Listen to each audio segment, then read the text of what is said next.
You're listening to How to 20-something, the best podcast that helps both men and women navigate their 20s and learn how to adult across all aspects of their lives.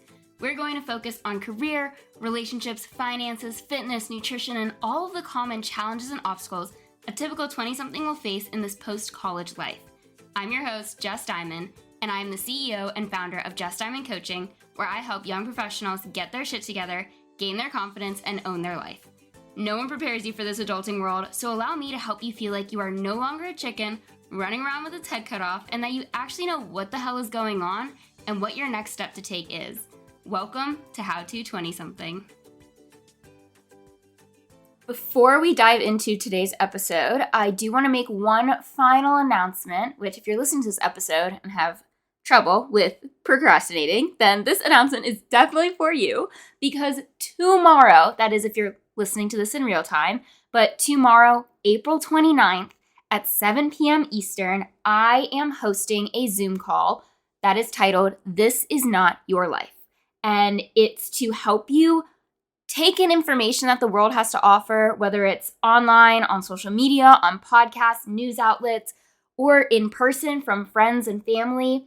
Take all that information in, but be able to block it out appropriately so that you can take action in your own life in a way that works for you.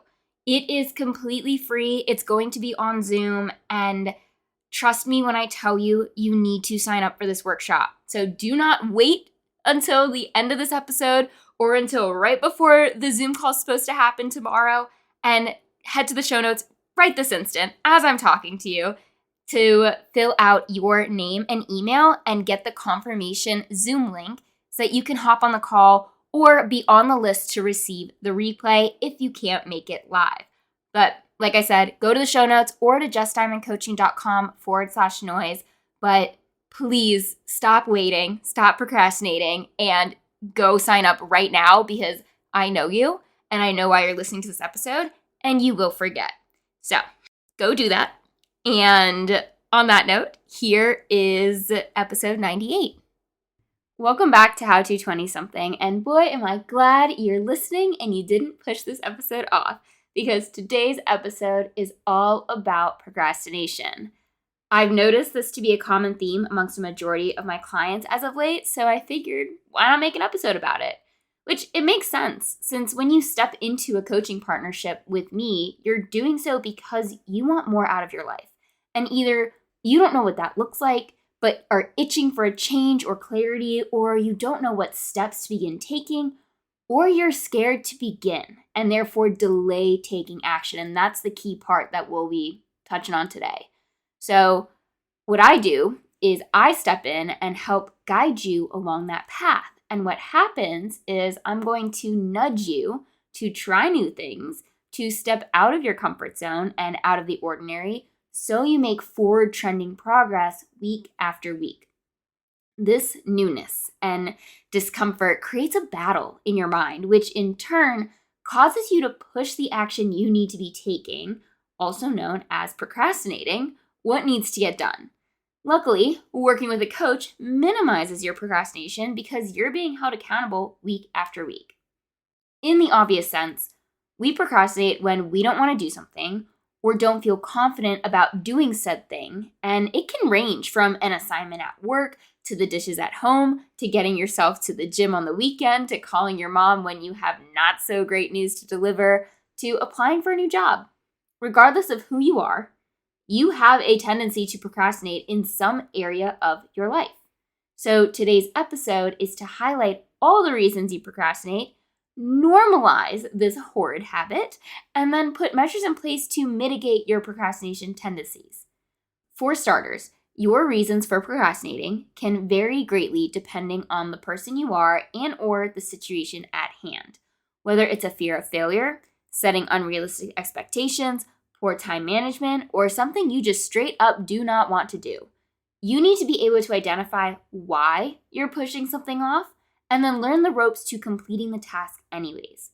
So let's start with the first reason behind your procrastination, your fear of failure or inadequacy, meaning you're afraid you aren't good enough or that you are going to do something wrong, so you put off whatever you need to do to avoid potential disappointment.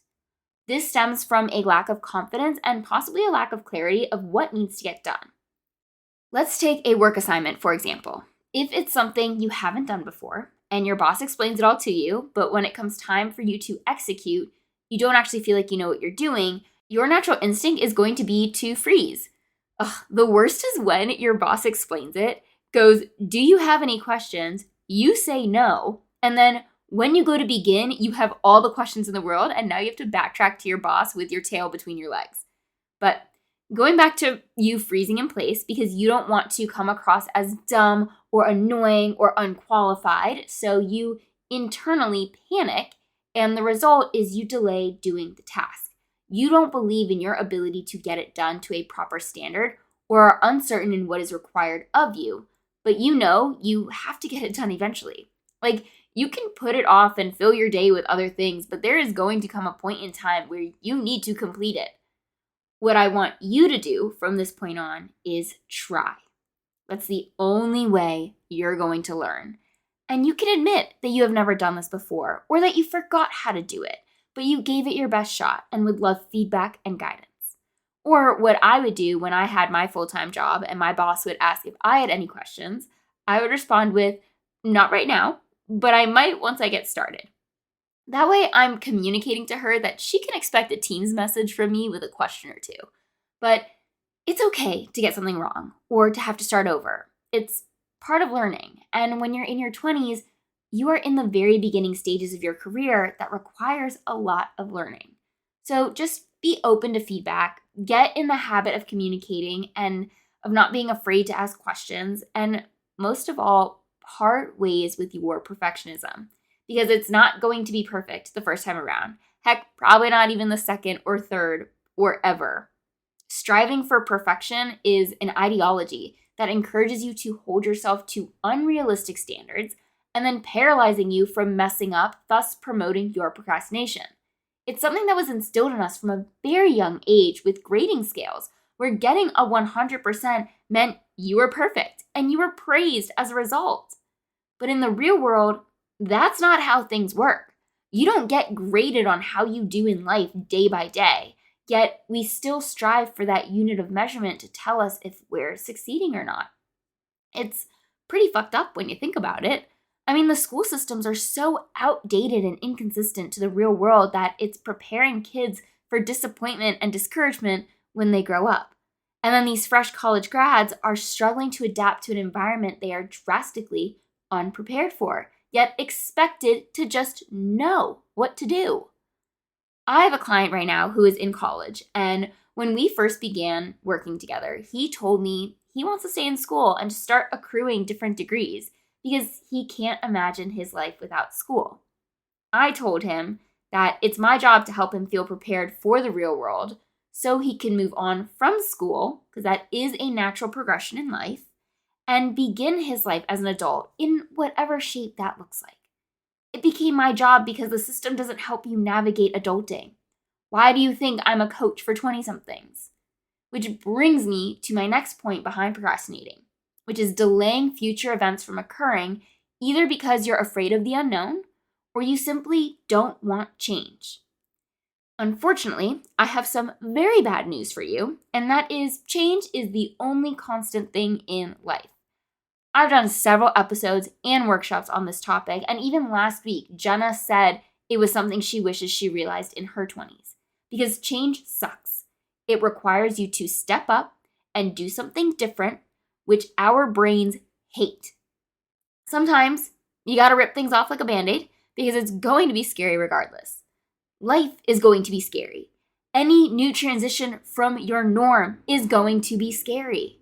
And I hate to be the bearer of bad news, but your 20s are filled with transitions. You've gone your entire life thus far with minor transitions you can expect. And you have your parents there holding your hand, as well as all of your peers going through the same steps at the same time. Then you graduate, and your life becomes a blank canvas where you're the paintbrush creating all these twists and turns that are going to look like a very different portrait from the people around you. Because you're all going to move at different paces and go through life in different orders, and have entirely new and different experiences. The rest of your adulting life is going to be brought on by new transitions, and it's always going to feel scary and foreign because it is. You have no way of knowing the outcome, so you might as well do it anyways. Or you're going to get to a point where you have no choice but to do it anyways. Here's my most recent example. I've been working at 2 gyms as well as running my online business for 3 years now. My clientele where I do one-on-one training has been growing steadily since beginning, and my frustrations with my other gym has been growing steadily since the new owners took over in July of 2023. These frustrations have definitely ebbed and flowed throughout this time, but at the start of this year, it's been one aggravating interaction after another. So by the end of January, I had a conversation with my coach about maybe my time there is done. But I wasn't ready. I wasn't ready to part ways just yet, only because I was afraid of losing money and of not being able to fill my time that I'll gain back. However, the energy that was boiling inside of me every 2 weeks or so, because it would be one stupid ass or disrespectful thing after another, was also not doing me any favors. So when I spoke with my coach, we talked about my strategy of an escape plan so that I'm not just losing an extra $1,000 a month, but gaining it elsewhere, which also required me to know what that means and looks like and requires of me. By the end of February, things had calmed down. So I decided, you know what? No, this is fine. I can stay until fall and just delay this transition a little bit longer, which is also when I planned on engaging in more speaking events across college campuses. So it was going to work out.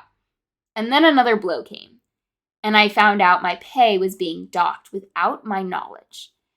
At that point, I reached my tipping point and officially decided that when one of my clients was cleared to return to the gym after surgery that she was getting, I was going to part ways, which would have been the beginning of April. So I had officially decided that my time at this gym was to last for 1 more month.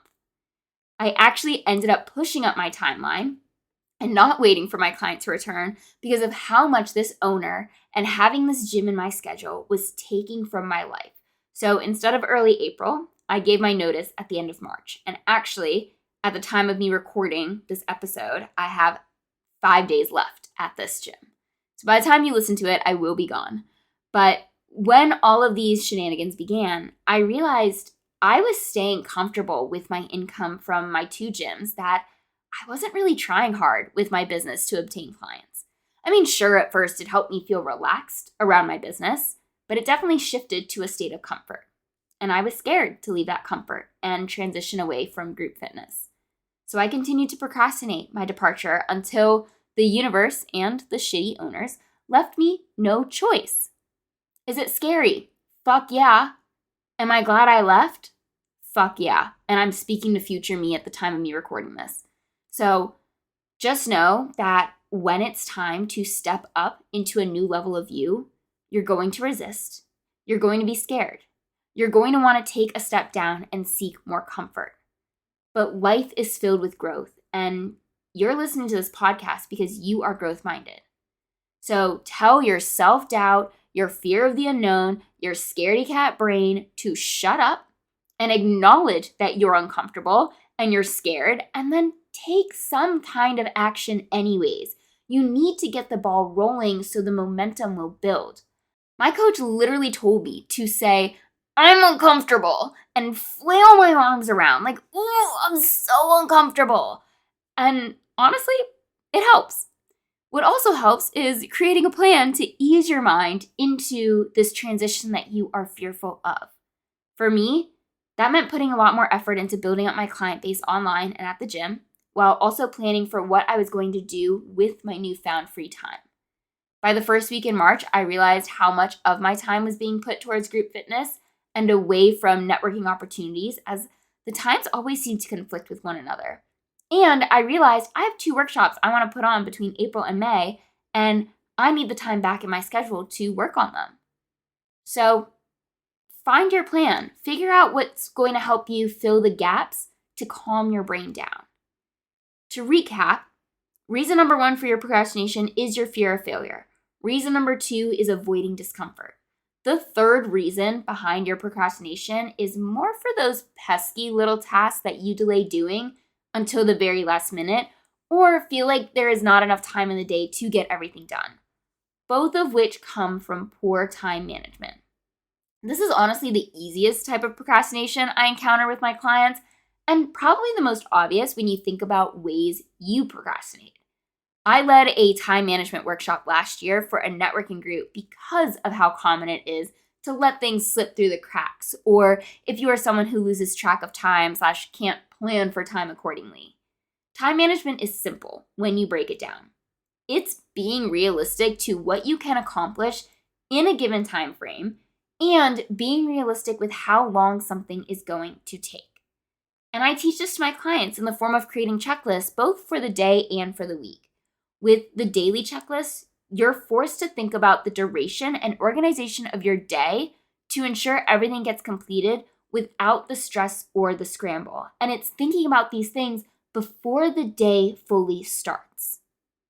Creating checklists forces you to look ahead at things you've already committed to, as well as get an idea of what you need to accomplish that might not be calendar specific. It helps you stay organized on what you need to do, as well as where you have free time to either relax or add something in. And this can be in relation to your workday, your weekends, your entire week, and then even before and after work hours. I find that most people do not do well with time blocking their calendar, so checklists allow your day to be a little more fluid, knowing that there are going to be certain times that are time blocked, like meetings or events or classes, and other things that give you more flexibility. Besides, creating checklists also gives you an amazing sense of accomplishment as you move through and complete item after item, and who doesn't love a sense of accomplishment? I say this all the time, but one of the biggest lessons my clients take away from working with me is to think with their future self in mind. Having a solid morning and evening routine is one way to do that. The other way is through checklists that force you to look ahead to the next 24 hours and or several days of your life. You can decide whether you want to create your weekly checklist on Sunday night or Monday morning, your daily ones either first thing in the morning or the last thing at the end of the day. You could even create it just for at work and have it be the last thing you do before you clock out of the day or the first thing you do when you open that laptop. What you put on your checklist is going to be contingent on where you feel you need the most work in managing your time. There is no wrong time to plan out your checklist or wrong way to do it, but it just helps you get an idea of what you're focusing on that day or week and how much time you have to complete said items. Because some days are going to be heavy meeting days, other days will be empty, and most of the time you're going to have a cross between the two. And it is much less stressful to go through your day when you know ahead of time what needs to get accomplished and the time you have allocated to get things done. Being able to forecast how long an item on your list will take is going to come with some practice, I will say that. For example, if you're new to the gym, you might not know yet how long you're going to need to get to the gym, warm up, work out, get home, and then either shower and get ready for work if you're going in the morning, or shower and get ready for bed if you're going after work. But the more you go, the more you're going to get a better idea of how much time you need and then can plan your schedule appropriately. I will say, if you're first starting out with improving your time management skills, give yourself a generous amount of time. If you think something is going to take an hour, give yourself an hour and a half so you can have a little buffer just in case you budgeted less time than what you really need. And the extra buffer gives you a chance for brain breaks, should you need them, which is actually a good segue to sharing how you can overcome procrastination, especially when you really don't want to do something in terms of these tasks. Now, there are 2 ways to go about this, and I'm going to break down how it's task-related and life-related. In regards to assignments or tasks, tell yourself to work on something for 5 to 10 minutes. Set a timer and get to work. When you tell yourself you only need to put effort towards something you don't want to do for a short amount of time, it makes it a lot more digestible and doable. And more times than not, you're going to wind up spending more time completing it, even if it's 20 minutes instead of 10, or 10 instead of 5. The shorter time frame is to help you get that ball rolling, because that's the toughest part when it comes to doing the things you don't want to do. It's just getting started. Then once you begin, you realize it's not so bad or hard, or it's not going to take as long as you thought, and you've already built up the momentum to continue and do more than what you would have done if you had just kept pushing it off further and further into the future. The second key to seeing your task through to the end is to give yourself those brain breaks I just mentioned. Step away from what you're doing for 5 to 10 minutes and let your brain refresh so you can continue working. When I had my full-time job, I would recruit my coworkers to take walking breaks. We would go for a 10-minute walk around a pond nearby and come back feeling refreshed. One of my clients right now goes back and forth between working on an assignment and playing video games to keep his brain focused. So your break can be a walk. It can be scrolling on social media. It can be reading your favorite book or playing a video game. I'd say set a timer for any and all of these things. It's up to you to decide what way is going to serve you the best, not what you want to do, what's going to help you the most, and let your brain reset so you can go back to focusing on the primary task at hand. When it comes to procrastinating life events, you need to break down the end goal into baby steps for you to carry out week by week. Or in other words, create a game plan or a roadmap that you can easily and realistically follow and break things down into those bite-sized, less scary pieces. If you are constantly staring that bigger picture in the face, you're going to paralyze yourself from taking any action. But when you take one little step at a time, you let yourself move closer to your target, and it doesn't feel so daunting. But regardless of the type of procrastination you are falling victim to, you need to reward yourself for seeing something through to the end. Celebrate your accomplishments. Give yourself something to look forward to for when you do complete your items or move another step closer to what you're working towards. That way, you feel even more inclined to sit down and strategize what you need to do and how you're going to do it, and then begin taking action towards it. But here's what I want to end this episode with. And it's by telling you your procrastination is normal, but it is most definitely not helping you.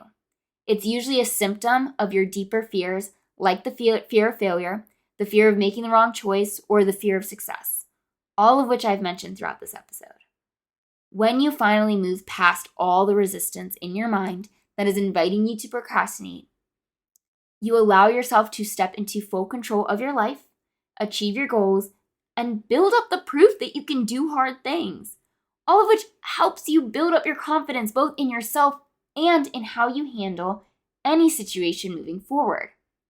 So take action. Take any action, messy or not. Say yes before you know how. Do it scared. And as a result, you'll have less anxiety, more discipline and resilience, and see yourself as a capable young adult who can do anything you set your mind to. Your tendency to procrastinate is a direct reflection on your self-confidence. So hopefully, after listening to this episode, you have a better idea as to where you procrastinate in your life and the baby steps you can begin taking to nip that bad habit in the bud. And know that procrastination is a battle everyone deals with. And if you need help dealing with your own brain and resistance, that this is something I am really good at helping my clients overcome. All you have to do is click the Let's Chat link in the show notes and schedule a time to talk with me, as I would love to help you. Otherwise, this does conclude another episode of How to 20-something. If you liked what you heard, if you learned something new, if you felt called out, or know someone who is a massive procrastinator, then share this episode and tell them not to procrastinate listening, as it's only like 23-ish minutes of their life. But seriously, help me expand my reach to all of the 20-somethings out there who definitely need to listen to this podcast. And as always, I can't wait to be in your headphones again next week with another brand new episode.